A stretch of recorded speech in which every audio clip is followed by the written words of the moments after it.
फरमाया इन्नल्लाह व मलाइकतहु, बेशक अल्लाह ताला और उसके फरिश्ते युसल्लूना अलन नबी, नबी पर रहमत भेजते हैं। यानी फरिश्ते तो रहमत की दुआ करते हैं और अल्लाह रहमत भेजता है। या अय्युहल्लज़ीना आमनू, ए लोगो जो ईमान लाए हो, सल्लू अलैहि, नबी पर खुसूसी रहमत भेजा करो, जिसको उर्दू में दुरूद कहा जाता है। वसल्लिमु, और सलामती भेजा करो, तस्लीमा, सलामती भेजना, इन खूब सलामती भेजा करो। तो ये आयत जब इस आयत की वजह से उलमा ने ये मसला फुक़हा ने बयान किया है कि ज़िंदगी भर में एक मरतबा दुरूद भेजना हर मुसलमान पे फ़र्ज़ है, क्योंकि अल्लाह ने हुक्म दिया है। और अल अम्रु बिशै ला यक़्तज़ी तकरार, जब किसी बात का ऑर्डर दिया जाता है ना, तो एक दफ़ा करने से वो ऑर्डर पूरा हो जाता है। तो अल्लाह ने हमें दुरूद का हुक्म दिया, तो ज़िंदगी में एक दफ़ा भी अगर हम दुरूद पढ़ लेंगे तो ये फ़र्ज़ अदा हो जाएगा। जैसे कि कलमा तौहीद ज़िंदगी में एक दफ़ा पढ़ना फ़र्ज़ है, बाकी जितना पढ़े उतना अच्छा है। और जब किसी मजलिस में नबी सल्लल्लाहु अलैहि वसल्लम का जिक्र किया जाए तो एक मरतबा उसमें दुरूद पढ़ना वाजिब है, फ़र्ज़ नहीं है। फ़र्ज़ और वाजिब एक इस्तिलाह है। फ़र्ज़ का मतलब होता है जिसकी दलील यकीनी और कतई हो। तो चूँकि कुरान ने दुरूद पढ़ने का हुक्म दिया, तो वो चूँकि ये नहीं अल्लाह ने कहा कि हमेशा पढ़ते रहा करो, बल्कि पढ़ो, तो एक दफ़ा पढ़ना इस कतई यकीनी दलील की वजह से फ़र्ज़ है। तो फ़र्ज़ियत एक ऐसी चीज़ होती है जिसका इनकार करने से इंसान काफिर हो जाता है, क्योंकि उसकी दलील बहुत मजबूत होती है। और दूसरी हदीस में आता है कि वो शख्स बखील है कि मेरे सामने उसका तस्करा किया जाए और मुझ पर दुरूद ना पड़े। तो इस हदीस, ये चूँकि ख़बर वाहिद है, क्योंकि ज़ाहिर है कुरान जिस तरह तवातुर के साथ साबित है, इस तरह अखबार आहाद जो ख़बर वाहिद होती हैं वो उस तरह तवातुर के साथ साबित नहीं होती, तो उसमें तावील का भी इम्कान होता है। तो इसलिए फ़ुक़हा ख़ास तौर पर हनाफ जो है, फ़ुक़हा हनफिया, उन्होंने फ़र्ज़ और वाजिब एक टर्म बनाई है शरई मसाइल को समझाने के लिए। तो इसलिए उन्होंने कहा कि जब किसी मजलिस में नबी का नाम आए ना, तो उस मजलिस में एक दफ़ा कम से कम दुरूद पढ़ना वाजिब है। वाजिब का दर्जा थोड़ा सा फ़र्ज़ से नीचे होता है, क्योंकि वो हदीस से साबित है। तो और फिर जब बार बार नबी का नाम आए तो फिर बार बार पढ़ना वाजिब नहीं है, क्योंकि उसमें हरज है। हाँ, मुस्तहब ज़रूर है कि जितनी दफ़ा पढ़ें, जब भी नबी सल्लल्लाहु अलैहि वसल्लम का नाम आए तो लाजमी दुरूद शरीफ पढ़ा करें, ये तो मुस्तहब है। नबी सल्लल्लाहु अलैहि वसल्लम ने फरमाया, जिस शख्स ने मुझ पे एक दफ़ा दुरूद पढ़ा, अल्लाह उस पर 10 रहमतें नाजिल करते हैं और उसकी 10 खताओं को माफ़ करते हैं। तो बहुत ज़्यादा फजीलत है दुरूद शरीफ पढ़ने की।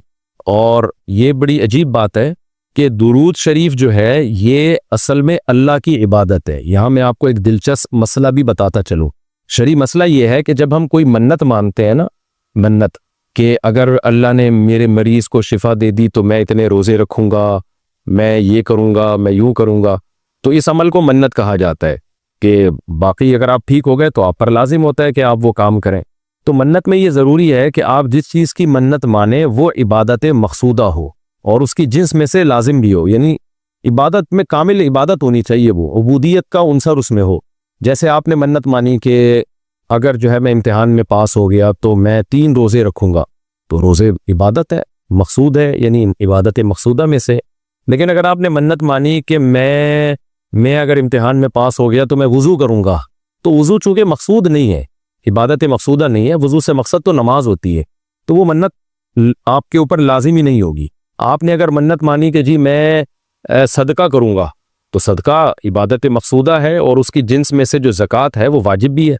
रोज़े की जिन्स में से रमज़ान का रोज़ा वाजिब है। आपने नफिल नमाज की मन्नत मानी तो भी मन्नत पूरा करना आप पर लाजिम है, क्योंकि नफिल नमाज जो है वो इबादत भी है और उसकी जिन्स में से यानी फ़र्ज़ नमाज आप पर लाजिम भी है।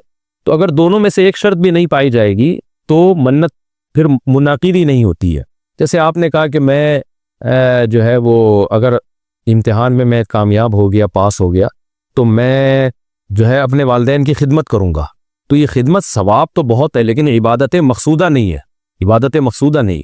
तो ये मन्नत आप पर पूरा करना लाजिम नहीं होगी। खिदमत तो करनी चाहिए, माँ बाप की खिदमत से बढ़कर तो दुनिया में कोई नेकी नहीं है, लेकिन इबादत मकसूदा नहीं है। मकसूदा का मतलब नमाज, हज, ये सब चीज़ें जो है ना मकसूद में आती हैं। ये किसी आर्जे की वजह से अल्लाह ने हमें हुक्म दिया है कि ताकि माँ बाप को परेशानी ना हो। यही वजह है कि अगर खिदमत के मोहताज नहीं होते तो फिर खिदमत वाजिब भी नहीं होती, उनकी खिदमत के मोहताज होते हैं तो वाजिब होती है। लेकिन नमाज तो जब भी टाइम आएगा आप पर लाजिम होगी। ज़कात तो साल गुजरने के बाद जब भी साहिब निसाब होंगे आप पर लाजिम होगी, चाहे गरीबों को ज़रूरत हो या ना हो, आप पर तो ज़कात वाजिब होती रहेगी। तो अब उलमा का इख्तलाफ हुआ है कि अगर कोई शख्स दुरूद शरीफ की मन्नत मानता है तो क्या उस पर दुरूद शरीफ की मन्नत पूरी करना लाजिम है। तो बाज़ उलमा ने कहा कि नहीं, क्योंकि दुरूद शरीफ भी इबादत मकसूदा में से नहीं है। इसकी पहले मैं और आसान मिसाल देता हूँ, जैसे तिलावत।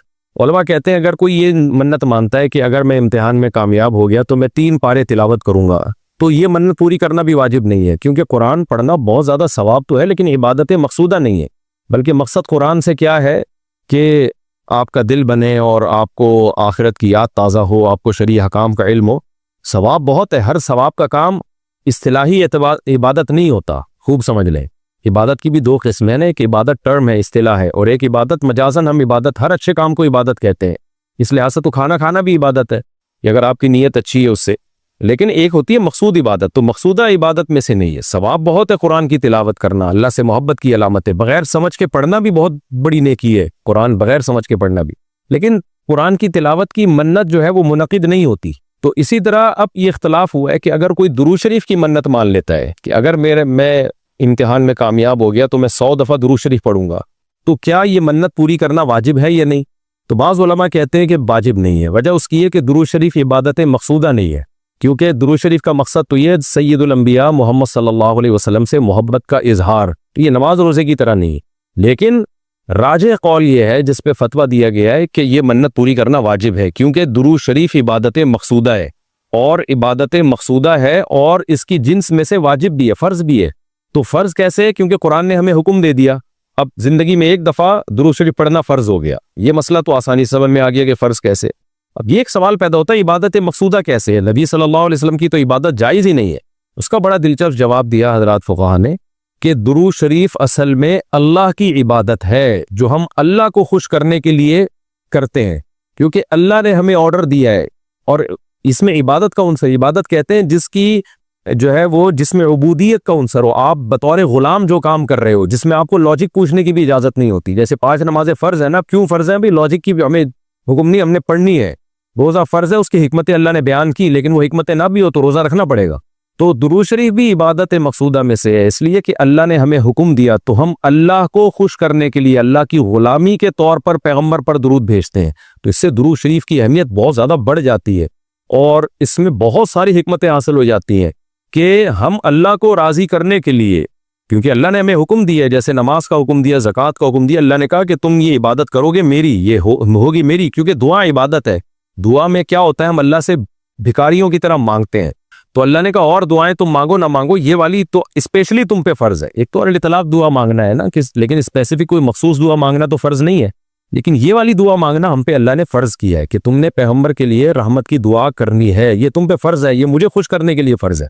तो ये इबादत है, लेकिन अल्लाह की इबादत है और नबी के लिए दुआ है ये। तो इससे दुरूद शरीफ की अहमियत भी बहुत बढ़ जाती है और हमें सैयदुल अंबिया सल्लल्लाहु अलैहि वसल्लम की अहमियत का भी पता चलता है कि अल्लाह ने पैगम्बर पे दुरूद भेजने को अपनी इबादत करार दे दिया है।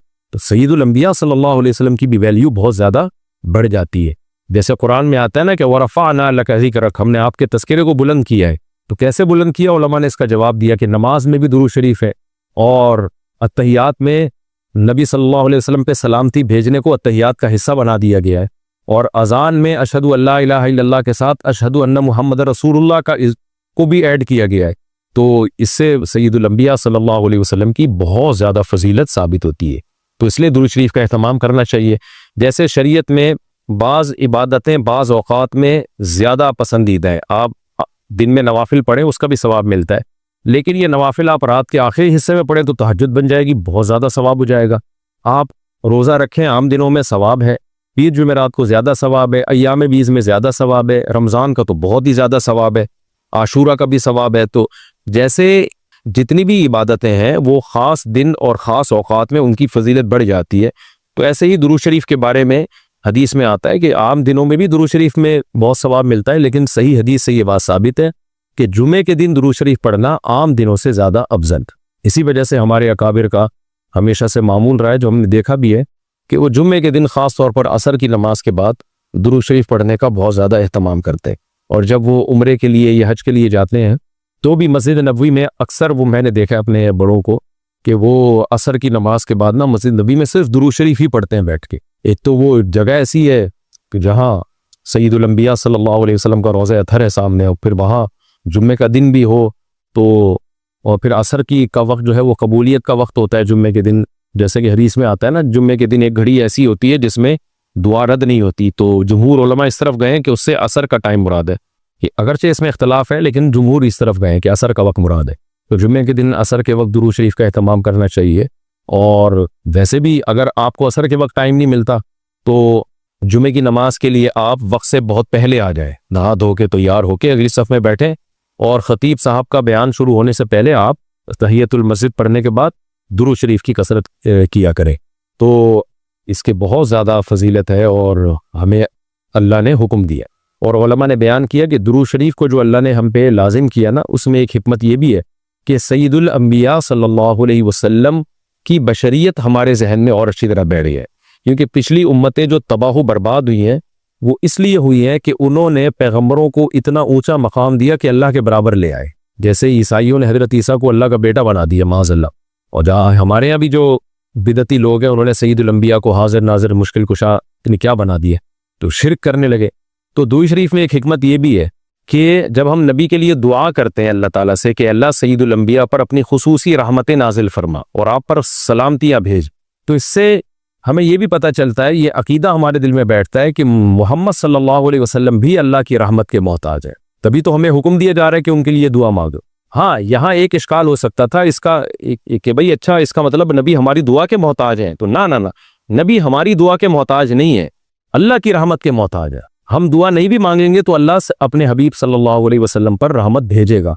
लेकिन अल्लाह ने हमें हुक्म ये दिया ताकि हमारी नज़र में ये अकीदा और अच्छी तरह मजबूत हो जाए कि तुम भी पैगंबर के लिए अल्लाह से दुआ मांगा करो। इससे पता चलता है पैगंबर तुम्हारी दुआ के मोहताज हो या ना हो, लेकिन अल्लाह की रहमत के बहरहाल मोहताज है। और पैगंबर भी इस लायक हैं कि उनके लिए दुआ मांगी जाए, और ये इससे उनका मर्तबा कम नहीं होता बल्कि मर्तबा बढ़ जाता है। क्योंकि पैगंबर ने हमें ये सिखाया है कि या अय्युहन्नास अंतुमुल फुक़राउ इलल्लाह, ए लोगो तुम सब के सब अल्लाह के दर के मोहताज हो। और ये जो मैंने कहा कि पैगंबर इस लायक हैं कि उनके लिए दुआ मांगी जाए, तो इसका कोई ये मतलब न ले कि पैगंबर हमारी दुआ के मोहताज है। ये मैं बार बार बता चुका हूँ, हमारी दुआ के मोहताज नहीं है, लेकिन अल्लाह ताला ये चाहते हैं कि मैं पैगंबर पर रहमत भेजूँ, लेकिन उसमें उम्मतियों का हिस्सा पड़ गया है।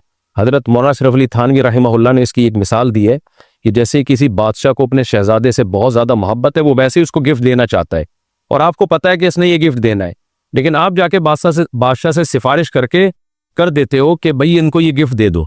इसमें आपका मकसद ये होता है कि बादशाह ने तो करना ही है, तो बादशाह के दिल में हमारा मकाम भी बढ़ जाएगा कि देखो जो काम मैं चाहता हूँ तो ये भी मुझसे वही चाहता है, और इससे नबी सल्लल्लाहु अलैहि वसल्लम से भी आपका ताल्लुक बढ़ जाएगा, और यानी जो शहजादा है ना उससे भी ताल्लुक बढ़ जाएगा आपका।